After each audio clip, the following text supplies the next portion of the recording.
Tip-off goes to the Lakers. Now Fisher.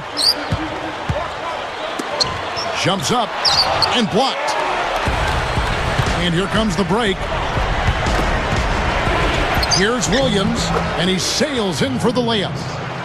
Williams has got the opening basket of the game for the Clippers. Going back to that Lakers home record, 30-11. Last season, tied for the 5th best home record in the league. And Steve, you start overlapping, the star watching at the games, the good play on the floor. That's quite a scene. It's a great scene. One of the great venues in the NBA. And the Lakers, they're competitive year in and year out. And they'll continue to be a tough team, whether it's at Staples Center or on the road.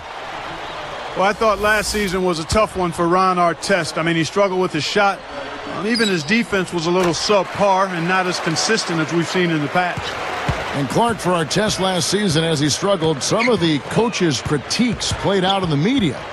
Steve, I don't think Ron appreciated that very much. No, there was even a rumor that he might have wanted to trade prior to the All-Star break. But fortunately for L.A. and for Artest, he started to play much better after the All-Star break. He got more consistent, finished strong, and he's still a guy who can help the Lakers just with his physical play and his toughness.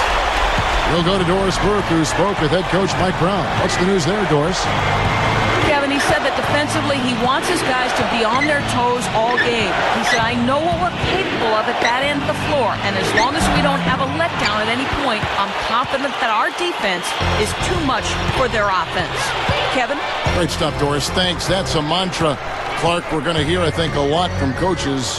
Defense first. Yeah, you hear it all the time, Kevin, and that's the identity they want to have today, and I think it'll work for them as long as they execute it. Yeah, exactly. I mean, it's one thing to say it, but you got to bring it. And I think this team has to show great energy and aggression early on if they're going to win this game. Here's Williams following the basket by Kobe Bryant. He dishes it to Gomes, fires the three, shot is off, and it's the Lakers taking it the other way. Here's Fisher, and it's Gordon picking him up.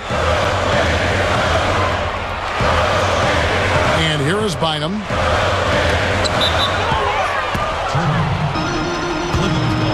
Steve Blake's checked in for the Lakers.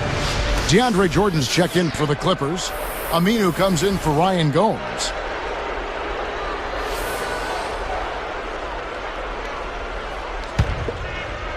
Here's Williams.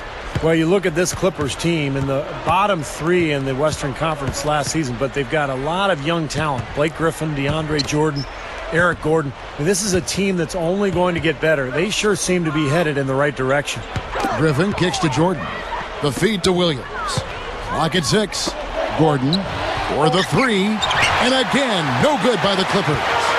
Steve, speaking about the upside of the Clippers, it's interesting, Clark. Where would you rank this front court from an athleticism standpoint? That might be kind of easy. Yeah, it would be. I'd go right to the top of the list. How about number 1? I mean, Blake Griffin and DeAndre Jordan. I mean, big, strong, and extremely explosive. Especially Blake. I mean, he is so strong and explosive. If they continue to develop their skills, I think you're looking at a great anchor for this team's success going forward. Lakers leading by 3. Outside, Kobe. Defended by Gordon. Who's back up. That's good. Kevin, it's really hard to deny this guy the offensive board if he's got even the slightest position inside. He'll take advantage of any little sliver you give him. And Andrew Bynum, a guy who has been hit with injuries throughout his career. But when he's healthy, the Lakers are so tough to beat because of the length and size that Bynum and Gasol provide for that front line. Here's Kobe. It's good. Kobe's got 8. I love how relentless he is. I mean, he just continues to come at you all night. And last season, there were a few grumbles, Steve, after Bynum missed the first month and a half of the season. You see, Bynum had delayed surgery after the finals, Clark, so that he could go to the World Cup soccer. Well, when you're a pro basketball player, that has to be your first priority. I'm a big-time soccer fan myself, but Bynum may have made a boo-boo there. Yep. Yeah, but he was ready to go come playoff time, and, you know, that's kind of the Lakers' go-to philosophy. Just be ready when the playoffs show up. And he did play pretty well in the postseason. Here's what the Lakers... Oh, man. I tell you what, I bet that's the best assist we're going to see tonight. Well, he laid it up there, Steve, a pass where only his teammate could get it. Perfect timing. I mean, that's what you need to make that kind of a connection. 59 seconds left here in the opening quarter. Blake with it. It's stolen by Aminu. For the most part, they're doing a nice job of taking care of the ball, though. Now Bledsoe, picked up by Kobe. And here's Bledsoe. The feather touch on the finger roll. Beautiful. The finger roll finish. A little finesse for you, folks. Here's Blake.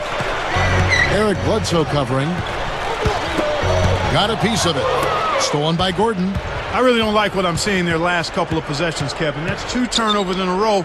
Careless turnovers at that. Yeah, they're getting a little casual with the ball. They've got to nip that in the bud right now. Blake with the steal. And nice swipe there. You can see his eyes get wide open when he saw the opportunity to take the ball.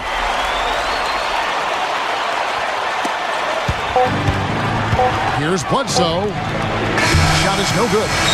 And they're scoring pretty well as we conclude the first quarter. Lakers lead by 5. A lot of hard work being put in on the glass. This is a very physical team. They're doing a nice job in the paint. Yeah, and I think they're doing a good job gang rebounding too, Steve. Everybody's boxing out down there. We'll be back momentarily.